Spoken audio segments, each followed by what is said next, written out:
Aujourd'hui, nous allons faire de l'histoire en étudiant Rome, de la Fondation à l'Empire. Rome est une ville, on peut aussi dire une cité, elle se situe au bord d'un fleuve. Ce fleuve, on l'avait étudié en cours, c'est le Tibre. La ville s'étend sur 7 collines. Les 2 collines les plus célèbres sont celles du Palatin et celle du Capitole. La première question qu'on va se poser dans cette vidéo, c'est comment et quand la ville de Rome a-t-elle été fondée ? Et d'abord, nous allons étudier selon la légende. Les Romains de l'Antiquité croyaient que Rome avait été fondée par Romulus, un descendant du héros troyen, Énée. D'après cette légende, Énée fuit Troie prise par les Grecs. Après de longues aventures, il débarque près du Tibre et son fils va fonder la ville d'Albe. Ici, on voit sur cette peinture Énée en train de fuir Troie.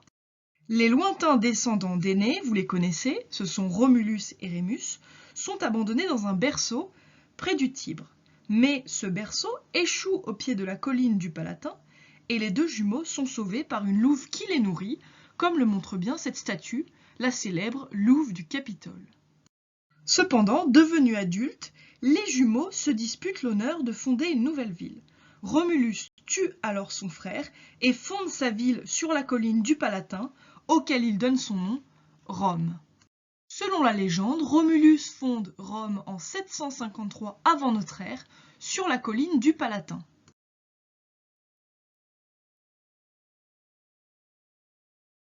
Cependant, une autre version existe, c'est celle de l'archéologie. Selon l'archéologie, au 8e siècle avant notre ère, l'Italie actuelle est occupée par différents peuples. On retrouve les Latins, les Sabins, les Étrusques, mais également les Samnites. En fouillant le site de la ville de Rome, les archéologues ont retrouvé des traces de cabanes latines datant du 8e siècle avant notre ère sur la colline du Palatin près du Tibre. Vers 600 avant notre ère, les Étrusques, qui occupaient alors le nord de l'Italie, s'emparent de Rome. Les rois étrusques décident de fonder alors la ville de Rome, près du Tibre, pour profiter de son site qui semble remarquable. Ils entourent le Palatin et les collines voisines d'un solide rempart, qu'on voit ici sur la seconde photo. Ils construisent également les premiers monuments de la ville et un pont sur le Tibre. Ils assèchent aussi les marécages en construisant un grand égout, le Cloaca Maxima. Il existe ainsi 2 versions pour la fondation de Rome. Une version légendaire, c'est celle de la fondation de Rome par Romulus en 753 avant notre ère, et une fondation acceptée par l'archéologie et l'histoire actuelle, la fondation de Rome par les rois étrusques. On s'accorde ainsi sur la fondation de Rome par les rois étrusques, c'est pourquoi Rome est d'abord une monarchie. Alors, une monarchie, qu'est-ce que c'est ? Une monarchie, c'est une forme de gouvernement dans lequel le pouvoir est tenu par un roi. Pendant plus de 200 ans, Rome est donc une monarchie puisqu'elle est gouvernée par les rois étrusques. Cependant, les Romains en ont ensuite assez rapidement assez, et en 509 avant notre ère, le roi étrusque Tarquin l'Ancien est chassé de Rome.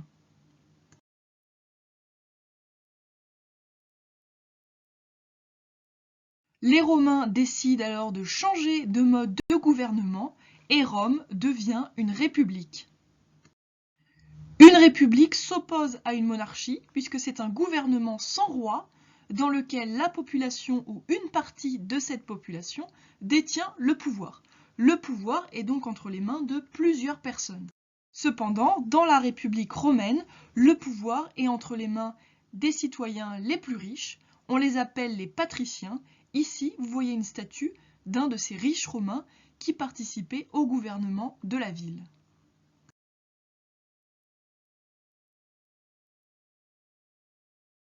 Durant la République, la cité de Rome devient la capitale d'un vaste territoire, puisque les généraux romains font de nombreuses conquêtes et arrivent à conquérir tous les territoires qui sont autour de la Méditerranée, comme le montre bien cette carte.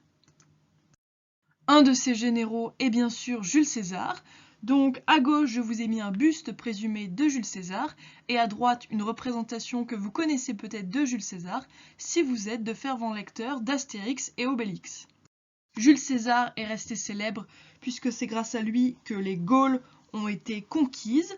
Ici, sur ce tableau, on voit Vercingétorix, donc le chef des Gaulois, jetant ses armes aux pieds de Jules César.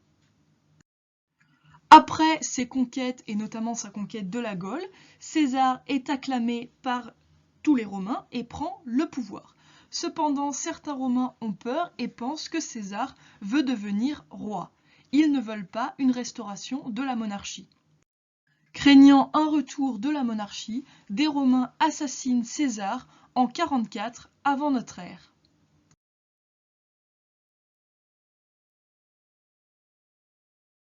Cependant, avant sa mort, Jules César a eu le temps de nommer un descendant puisqu'il n'avait pas d'enfant. Il a choisi son neveu, Octavien. Octave se montre alors comme le digne héritier de Jules César, puisqu'il se fait accorder de nombreux pouvoirs et fonde en 27 avant notre ère l'Empire romain. Il change alors de prénom et devient Auguste. Rome change encore de gouvernement puisque elle devient un empire. Alors l'Empire romain, qu'est-ce que c'est? C'est une forme de gouvernement dans lequel le pouvoir appartient à un empereur. Le premier empereur de l'Empire romain, c'est Auguste, qui va gouverner un vaste territoire, puisqu'il va le gouverner la ville de Rome, mais également tous les territoires que les généraux romains ont conquis depuis plusieurs siècles. Alors, si on récapitule toute cette leçon, selon la légende, Rome a été fondée en 753. L'archéologie n'est bien sûr pas d'accord avec cette date, et la ville de Rome aurait été fondée par les rois étrusques vers 700 avant notre ère. Les rois étrusques vont donc gouverner Rome, qui est d'abord une monarchie. Toutefois, en 509 avant notre ère, les Romains en ont assez des rois étrusques et ils chassent un de ces rois. Le roi Tarquin l'Ancien est chassé en 509 avant notre ère. Rome devient ainsi une république. Elle reste une république pendant plusieurs siècles et pendant cette période, les Romains font de nombreuses conquêtes. Jusqu'à ce qu'arrive Jules César, qui va conquérir la Gaule. Il prend alors le pouvoir, mais ses adversaires ont peur qu'il devienne roi.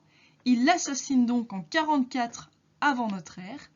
Toutefois, son digne héritier, Auguste, décide de prendre le pouvoir et va fonder l'Empire en 27 avant notre ère.